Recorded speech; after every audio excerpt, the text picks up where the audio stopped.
পৰীক্ষাৰ বিসংগতিক লৈ উত্তাল হ'ল বিধানসভা। বিৰোধীয়ে উত্থাপন কৰিলে সভা স্থগিতৰ প্ৰস্তাৱ। আলোচনা নোহোৱাত বিৰোধীৰ সদন ত্যাগ। প্ৰশ্নকাকত ফাদিলক লৈ প্ৰশ্ন কৰিছিল বিৰোধীয়ে। শিক্ষামন্ত্ৰীক পলৰীয়া আখ্যা বিৰোধী বিধায়কৰ। সেবাৰ দ্বাৰা অনুষ্ঠিত মেট্ৰিক পৰীক্ষা মানেই যেন সীমাহীন বিসংগতি। আগতেও আছিল, এতিয়াও আছে। প্ৰতি বছৰে মেট্ৰিক পৰীক্ষাত সৃষ্টি হয় প্ৰশ্নকাকত ফাদিলকে ধৰি অথন্তৰ।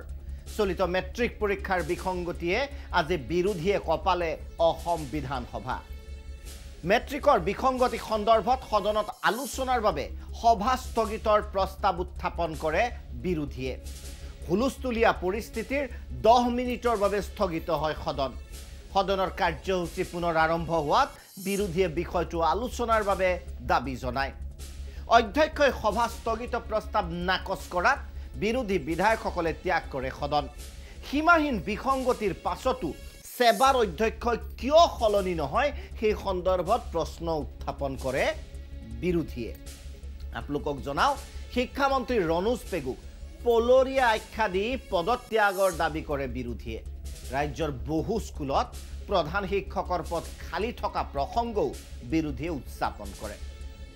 গুণোৎসৱত পতা চৰকাৰে এইবোৰ কথাত গুৰুত্ব নিদিয়ে বুলি সমালোচনা কৰে বিৰোধীয়ে।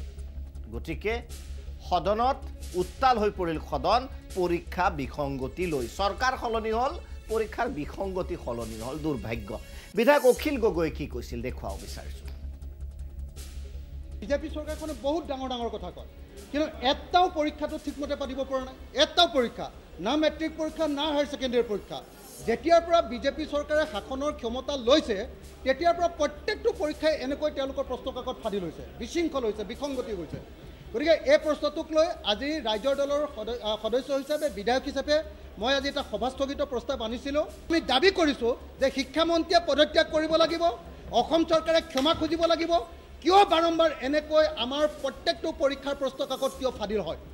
কিয় এটা পৰীক্ষা বিজেপি চৰকাৰে ভালকৈ পাতিব নোৱাৰে? কিয় এখন চৰকাৰে যিখনে নকলৰ ওপৰত তেওঁলোকে নতুন আইন আনিব খোজে, সেইখন চৰকাৰে এতিয়া এটাও পৰীক্ষা কিয় তেওঁলোকে শুদ্ধকৈ, বিসংগতি নোহোৱাকৈ, কেলেংকাৰী নোহোৱাকৈ কিয় পাতিব নোৱাৰে? কিয় তেওঁলোকৰ প্ৰশ্নকাকত সদায় আগতে ওলাই যায়? গতিকে এই প্ৰশ্নটোৰ উত্তৰ জবাব লাগিব। শিক্ষামন্ত্ৰীয়ে পদত্যাগ কৰিব লাগিব। আজি শিক্ষামন্ত্ৰী পলাই গৈছে, আজি শিক্ষামন্ত্ৰী নাই। আজি কিয় অখিল গগৈ গৰ্জন বিধানসভাত পৰীক্ষাৰ বিসংগতিক লৈ। বিৰোধী দলপতি দেৱব্ৰত শইকীয়াই কি মন্তব্য কৰিলে দেখুৱাইছোঁ। 4,27,922 জনৰ বাবে মেট্ৰিক পৰীক্ষা হৈছে আৰু প্ৰথম দিনাৰ পৰাই পূৰ্বৰ দৰে বিসংগতি দেখা গৈছে।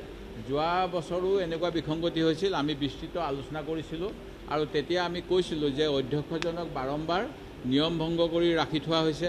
যিখিনি সংস্কাৰ আয়োগৰ প্ৰতিবেদন সেইখিনি গ্ৰহণ কৰা হোৱা নাই আৰু মন্ত্ৰীয়ে ডিনাই কৰাৰ পিছত স্বীকাৰ কৰিবলৈ বাধ্য হৈছিল আৰু CIDক এনকুৱাৰী দিছিল।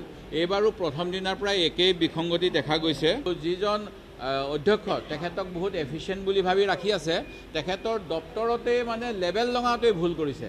এনেকুৱা ইনএফিচিয়েণ্ট মানুহক লৈ অসমৰ ল'ৰা ছোৱালী মূৰ খাবলৈ আমি কেনেকৈ অসমৰ বাজেটৰ পইচা ইয়াত আমি গ্ৰহণ কৰিবলৈ দিব পাৰোঁ। সেই গতিকে আমাৰ কথা আছিলে যে আমি আলোচনা কৰোঁ আৰু চৰকাৰে প্ৰতিশ্ৰুতি দিয়ক শিক্ষা বিভাগত কেনেকৈ কাম কৰিব লাগে, সংস্কাৰ হওক।